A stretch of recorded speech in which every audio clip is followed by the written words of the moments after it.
Black holes क्या होते हैं और किस तरह से उनका साइज बढ़ता है या घटता है, और फिजिसिस्ट स्टीफन हॉकिंग की रिसर्च से किस तरह से ये रिलेटेड है। आज स्टीफन हॉकिंग की बर्थ एनिवर्सरी है और इसलिए ये वीडियो उनके वर्क पे डेडिकेटेड है।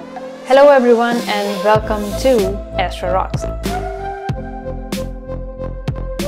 स्टीफन हॉकिंग एक थियोरेटिकल फिजिसिस्ट, कॉस्मोलॉजिस्ट होने के साथ साथ एक लेखक भी थे। थियोरेटिकल फिजिसिस्ट का मतलब है एक ऐसा फिजिसिस्ट जो थियोरीज और कैलकुलेशन और मैथमेटिक्स इन सब को मिला के हमारे नेचर जो भी हमारे आसपास हैं इनको समझता है या फिर यूनिवर्स को समझता है। ये उससे काफ़ी डिफरेंट है जो फिजिसिस्ट या तो एक्सपेरिमेंट्स करते हैं या फिर ऑब्जर्वेशन करते हैं, जैसे एस्ट्रोनॉमी में टेलीस्कोप से ऑब्जर्वेशन करते हैं। इसके अलावा कॉस्मोलॉजी एक ऐसी स्टडी है एस्ट्रोनॉमी की जिसमें यूनिवर्स का बर्थ, तो ब्रह्मांड का जन्म कैसे हुआ था, उसका अंत कैसे होगा और वो किस तरह से इतने सालों से इवॉल्व होता हुआ आया है, तो इसकी स्टडी हो गई, वो कॉस्मोलॉजी है। और थियोरेटिकल फिजिसिस्ट, तो स्टीफन हॉकिंग ये दोनों काम करते थे। स्टीफन हॉकिंग ने वैसे तो काफ़ी ज़्यादा रिसर्च पेपर लिखे हुए हैं, लेकिन हम इस वीडियो में सिर्फ कुछ ही थ्योरीज पे डिस्कस करने वाले हैं। तो जो सबसे पहला काम उन्होंने किया था वो था बिग बैंग से रिलेटेड। तो स्टीफन हॉकिंग ने कहा था कि अगर बिग बैंग की थ्योरी सही है, सच है, तो जो सबसे स्टार्टिंग में जो चीज़ थी वो एक सिंगुलैरिटी होनी चाहिए। सो उन्होंने मैथमेटिशियन सर रॉजर पेनरोज के साथ मिलके ये रिसर्च पेपर लिखा था जिसमें उन्होंने बताया था कि किस तरह स्टार्ट जब हुआ था यूनिवर्स, तो स्टार्टिंग में एक सिंगुलैरिटी थी। सिंगुलैरिटी का मतलब होता है कि एक ऐसी जगह पूरे हमारी स्पेस में एक ऐसी जगह होती है ये जहाँ पे डेंसिटी बहुत ज़्यादा होती है, इनफाइनाइट डेंसिटी होती है, मतलब इतनी ज़्यादा डेंसिटी कोई नंबर हम उसको डिफाइन भी नहीं कर सकते हैं। तो सिंगुलैरिटी एग्जैक्टली क्या होती है हम ये ब्लैक होल्स वाले पार्ट में भी देखेंगे। उन्होंने सबसे पहले ये वाली थ्योरी दी थी, ये वाला उन्होंने काम किया था कि जो यूनिवर्स है, जो बिग बैंग है, वो बिग बैंग कहाँ से स्टार्ट हुआ था, एक सिंगुलैरिटी से स्टार्ट हुआ था जो कि बहुत ज़्यादा छोटा एकदम बहुत सिर्फ एक डॉट से भी बहुत ज़्यादा छोटी चीज़ होती है सिंगुलैरिटी, जिसमें उससे छोटा कुछ नहीं हो सकता है। स्टीफन हॉकिंग जिस थ्योरीज के लिए सबसे ज़्यादा जाने जाते हैं वो है हॉकिंग रेडिएशन। वो जो होती है कि ब्लैक होल किस तरह से डिसअपियर हो सकते हैं, इवेपोरेट हो सकते हैं। उस पे आने से पहले हम देखते हैं कि ब्लैक होल एक्चुअली में होते क्या हैं। तो ऐसा नहीं है कि लाइक हमारे पास एक सर्कल है ब्लैक कलर का और वो चिपका दिया कि ऐसे ब्लैक होल हो गया स्पेस में, नहीं, वो नहीं होता है black hole. Black hole actual में एक स्फेरिकल चीज़ है, जिस तरह से प्लैनेट होते हैं या स्टार होते हैं। ये इस चीज़ के लिए जाने जाते हैं कि इनकी जो ग्रेविटी है वो बहुत ज़्यादा होती है पूरे यूनिवर्स में। लाइक आप इस चीज़ से ज़्यादा किसी और चीज़ की ग्रेविटी फाइंड ही नहीं कर सकते। क्यों? क्योंकि इनकी डेंसिटी बहुत ज़्यादा हाई होती है, इन्फिनाइट होती है। ये जो भी मैटर था उसको एकदम स्क्वीज़ करके एक बहुत ज़्यादा छोटी सी चीज़ है जिसको सिंगुलैरिटी कहते हैं, उसके अंदर एकदम सिकोड़ के रख दिया है। तो उस तरह से ब्लैक होल होते हैं। इनकी ग्रेविटी बहुत ज़्यादा हाई होती है और इतनी ज़्यादा हाई होती है कि इनसे लाइट भी एस्केप नहीं कर सकती। इसका मतलब हुआ जिस तरह से हम रॉकेट बनाते हैं अर्थ से जाने के लिए, तो ऐसे रॉकेट बन सकते हैं जो अर्थ को छोड़ के चले जाएं। और ज़्यादा फ्यूल एनर्जी टेक्नोलॉजी आ जाएगी तो ऐसे रॉकेट भी बन सकते हैं जो सन को छोड़ के निकल जाए। लाइक आप सन से लॉन्च कर सकते हो इस चीज़ को। लेकिन इस तरह का कोई रॉकेट या कोई भी चीज़ ऐसी नहीं है यूनिवर्स में जो एक ब्लैक होल को एस्केप करके निकल सके वहाँ से। तो जो लाइट है, जो हमारे यूनिवर्स में सबसे तेज़ चीज़ है, तो ये लाइट भी एक ब्लैक होल को छोड़ के कभी नहीं जा सकती है। तो ब्लैक होल की ग्रेविटी बहुत ज़्यादा हाई होती है। उनके सेंटर में एक चीज़ होती है जिसको कहते हैं सिंगुलैरिटी। और उसके अलावा जो ब्लैक होल है उसमें डिफरेंट पार्ट्स होते हैं। जो ब्लैक होल की बाउंड्री होती है वो होता है इवेंट होराइजन, और एकदम सेंटर में होता है सिंगुलैरिटी। अब इवेंट होराइजन के बाहर भी काफ़ी चीज़ें होती हैं जो उस चीज़ पे डिपेंड करता है कि ब्लैक होल एग्जैक्टली कितना बड़ा है, कहाँ पे है, वो घूम रहा है कि नहीं घूम रहा है, स्पिन कर रहा है कि नहीं कर रहा है, और बहुत ज़्यादा चीज़ें हैं। उन पे मैटर करता है कि वो ब्लैक होल किस तरह का होगा, और उसके बाहर काफ़ी चीज़ें हो सकती हैं। बट जो मेन दो चीज़ें हैं वो है कि उसके सेंटर में सिंगुलैरिटी होती है और एक बाउंड्री होती है इवेंट होराइजन। अगर कोई लाइट या फिर कुछ भी चीज़ उसको क्रॉस करती है तो वो फिर ब्लैक होल के अंदर से निकल के बाहर नहीं आ सकती। जो स्टीफन हॉकिंग ने थ्योरी दी थी, उनका थ्योरी का मानना ये था कि जो ब्लैक होल्स हैं वो रेडिएट कर सकते हैं, वो कुछ ना कुछ जो अपने अंदर से अपना मास है वो लूज़ कर सकते हैं। तो अगर कोई ऐसा ब्लैक होल है जिसका मास है हमारे सन से 10 ज़्यादा गुना, तो वो ब्लैक होल कुछ सालों बाद, लाइक वो साल अब बहुत ज़्यादा होंगे कि आज से बिलियंस ऑफ साल बाद उसका मास थोड़ा घट के 10 से 9 आ सकता है। तो पहले वो 10 टाइम्स था हमारे सन के, बाद में वो 9 टाइम्स आ सकता है। पर एग्जैक्टली इसमें टाइम बहुत ज़्यादा लगता है, और जो ये वाली थ्योरी है वो एग्जैक्टली प्रूफ तो नहीं हुई है अब तक, लाइक इसके ऑब्जर्वेशंस नहीं आए, पर ये थ्योरी बहुत ज़्यादा लोगों ने मानी हुई है कि हाँ इस तरह का हो सकता है कि एक जो ब्लैक होल है वो रेडिएट कर सकता है। रेडिएट करने का मतलब लाइक एग्जैक्टली कैसे रेडिएट कर सकता है, क्योंकि उससे लाइट जब एस्केप नहीं कर सकती तो फिर वो रेडिएशन लाइक कहाँ से निकल रही है। तो ये वाली जो चीज़ है ये इस तरह की चीज़ है जिसमें उन्होंने क्वांटम मैकेनिक्स को एक बहुत ज़्यादा ग्रेविटी के साथ, जहाँ पे बहुत ज़्यादा मैसिव ग्रेविटी है, उन दोनों थ्योरीज को कंबाइन कर दिया था। तो कुछ ऐसी चीज़ें होती हैं कि हमारी स्पेस में जहाँ पे कुछ भी नहीं है, अगर वैक्यूम है तो वहाँ पे भी इस तरह के पार्टिकल्स होते हैं, वर्चुअल पार्टिकल्स, जो असली के नहीं होते हैं, जो हम उनको ऑब्जर्व तो नहीं कर सकते हैं, लेकिन इस तरह के पार्टिकल्स होते हैं जो अपने आप बनते हैं।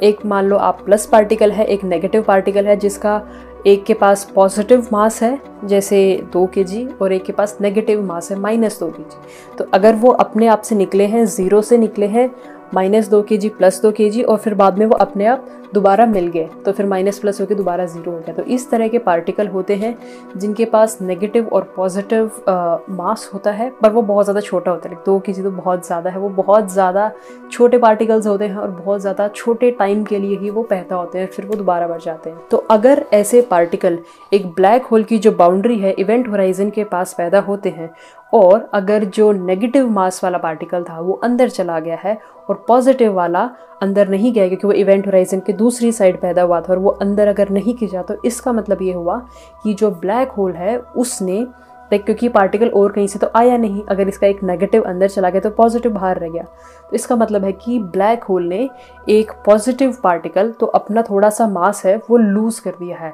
और खुद का मास थोड़ा कम हो गया क्योंकि उसने -2 हो गया उसके पास। तो इस तरह से उनकी थ्योरी थी। अब ये एकदम एग्जैक्ट एक्सप्लेनेशन तो नहीं है, पर इस तरह से मैंने इस चीज़ को समझा हुआ है, तो ये चीज़ मैंने आपके साथ शेयर करी है। तो स्टीफन हॉकिंग ने कहा था कि इस तरह से ब्लैक होल हैं वो अपना मास जो है उसको धीरे धीरे लूज कर सकते हैं। अगर एक ब्लैक होल बहुत ज़्यादा बड़ा है तो वो अपने पूरे सरफेस एरिया से इस तरह से मास को लूज़ करेगा, लेकिन उसमें टाइम बहुत ज़्यादा लगेगा।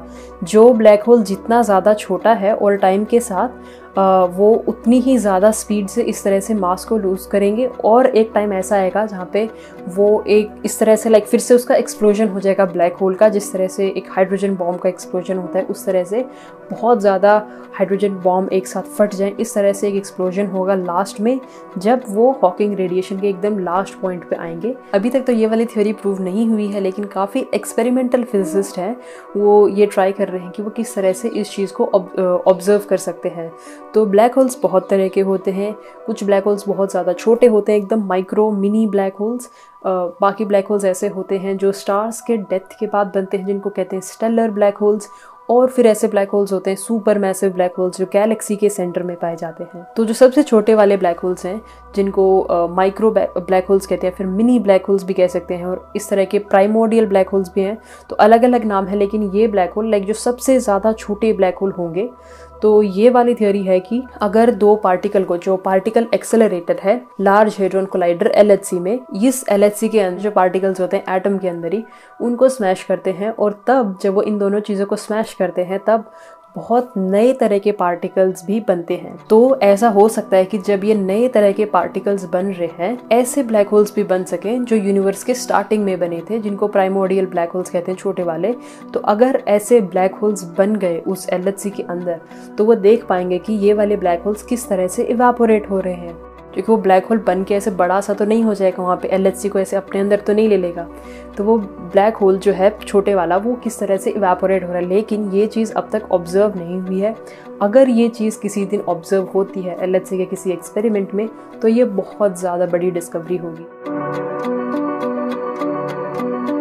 ब्लैक होल्स की सिंगुलैरिटी के अलावा उन्होंने जो बिग बैंग की सिंगुलैरिटी थी उस पर और ज़्यादा काम भी करा हुआ था। तो वो मानते थे कि जो पूरा यूनिवर्स है उसकी हिस्ट्री वो सिर्फ एक ही मैथमेटिकल इक्वेशन से वो किस तरह से दिखा सकते हैं। तो उन्होंने ये दी थी जिसको कहते हैं wave function of the universe. इस तरह की एक इक्वेशन होनी चाहिए, वेव फंक्शन होना चाहिए पूरे यूनिवर्स का, जिसमें स्टार्ट हो रहा है यूनिवर्स एक सिंगुलैरिटी से जो बिग बैंग की थी, और फिर धीरे धीरे वो एक्सपैंड हो गया। एक्सपैंड होने के बाद या तो वो हमेशा ही एक्सपैंड होता रहेगा या फिर कभी ना कभी वो कॉन्ट्रैक्ट भी होगा, बंद हो जाएगा। तो जहाँ पे वो लास्ट पॉइंट जो है यूनिवर्स का, तो वो भी एक सिंगुलैरिटी ही होगा। तो सिंगुलैरिटी से स्टार्ट हुआ, सिंगुलैरिटी पे ही एंड हुआ। तो उन्होंने इस तरह की इक्वेशन देने पे भी काम किया था जिसको wave function of the universe कहते हैं। और इस चीज़ को और ज़्यादा आगे जो मैथमेटिशियन है सर रॉजर पेनरोज, वो लेके गए हुए हैं। तो उनको 2020 में नोबेल प्राइज़ भी मिला था। अब ये जो थ्योरीज हैं ब्लैक होल और यूनिवर्स से रिलेटेड, ये ऐसा नहीं है कि हमेशा सही ही होती हैं, लाइक हमें बस ऑब्जर्वेशन का वेट करना है और सही हो जाएगी, ऐसा नहीं है। क्योंकि एक बार ऐसा भी हुआ था कि स्टीफन हॉकिंग ने ये बेट लगाई थी, थ्योरेटिकल फिजिसिस्ट किप थॉर्न और स्टीफन हॉकिंग ने मिल के बेट लगाई थी जॉन प्रीस्किल के साथ कि ऐसा होगा कि जो ब्लैक होल है उसके अंदर जो इन्फॉर्मेशन जाती है, लाइक अगर कोई स्टार है उसकी जो लाइट है, उसकी जो भी एनर्जी थी, लाइक ये स्टार किस चीज़ से बना हुआ था, कौन से एलिमेंट्स थे, अगर वो स्टार बहुत ज़्यादा पास चला गया ब्लैक होल के इवेंट होराइजन के, तो इसका मतलब होगा कि जो भी सारी इन्फॉर्मेशन थी उस स्टार से रिलेटेड वो ब्लैक होल के अंदर चलेगी और वो कभी बाहर नहीं आ पाएगी। क्यों? क्योंकि इवेंट होराइजन से कुछ बाहर नहीं आ सकता है। तो उनका ये मानना था कि ये इन्फॉर्मेशन पैराडॉक्स के नाम से भी जाना जाता है कि अगर एक बार इन्फॉर्मेशन चली गई ब्लैक होल के अंदर तो वो कभी बाहर नहीं आ पाएगी। तो इसका मतलब हुआ कि इन्फॉर्मेशन डिस्ट्रॉय हो गई और ऐसा होना नहीं चाहिए था, एक पैराडॉक्स था। तो स्टीफन हॉकिंग और किप थॉर्न का मानना था कि हाँ ऐसा होगा कि इन्फॉर्मेशन कभी बाहर नहीं आएगी, और जॉन प्रीस्किल का मानना था कि इन्फॉर्मेशन बाहर आ सकती है। और बाद में क्योंकि स्टीफन हॉकिंग की खुद की थ्योरी इसी पे रिलेटेड थी, हॉकिंग रेडिएशन, तो उन्होंने अपनी ये जो बेट थी ये वापस ले ली थी। हॉकिंग रेडिएशन के थ्रू आ सकती है, बस बहुत ज़्यादा अलग फॉर्म में निकल के आएगी, जो एग्जैक्टली अंदर गई थी वैसा नहीं निकल के आएगा। अगर हमने रश्मि अंदर सेंड करा तो बाहर सिर्फ 1-0 ऐसे बिट्स में इंफॉर्मेशन कुछ आएगी, वो बस एक एनोलॉजी है, एग्जैक्टली तो नहीं आएगी बिट्स के अंदर, और एग्जैक्टली रश्मि भी नहीं जा सकता उसके अंदर। जो इन्फॉर्मेशन जा रही है वो एक बहुत ही थोड़ी अलग फॉर्म में आएगी, और एग्जैक्ट जो इन्फॉर्मेशन गई है वो नहीं आएगी, पर इन्फॉर्मेशन आ सकती है, तो पैराडॉक्स नहीं क्रिएट होगा।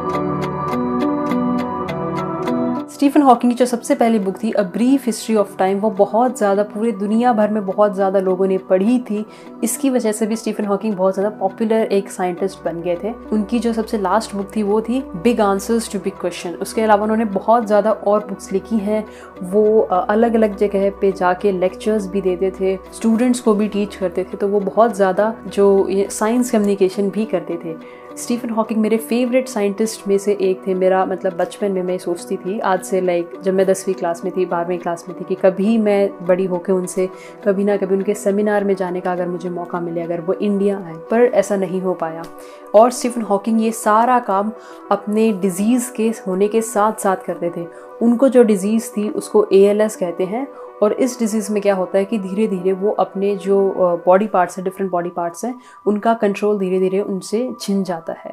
तो पहले वो स्टार्ट हुआ कि कुछ मसल्स सही से काम नहीं कर रही हैं, फिर उनको व्हील चेयर के थ्रू पूरी लाइक काफ़ी साल उनको व्हील चेयर पे ही बिताने पड़े थे, और फिर धीरे धीरे उनके हाथ पाँव भी धीरे धीरे काम करने बंद कर गए, और फिर लाइक वो बोल भी नहीं पाते थे। फिर सिर्फ लाइक अपनी चीक बोन जो है यहाँ पे, इसको हिला के वो एक स्पेशल कंप्यूटर था उनके व्हील चेयर पे जिससे वो कम्युनिकेट करते थे। और ये थ्योरी है सिर्फ बाकी साइंटिस्ट को भी, क्योंकि उन्होंने लाइक अपने लास्ट टाइम में भी इतने ज़्यादा रिसर्च पेपर लिखे हैं और टॉक्स दिए थे, तो वो इस तरह से काम करते थे। बिकॉज उनको ये डिजीज़ थी, उसके बावजूद भी वो इतने साल तक उन्होंने जो भी उनको पसंद था वो काम करते थे।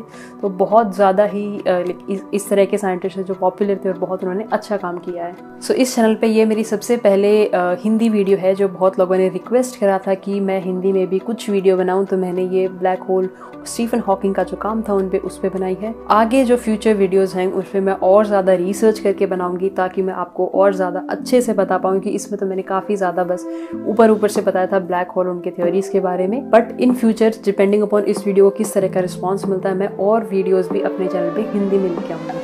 Thank you.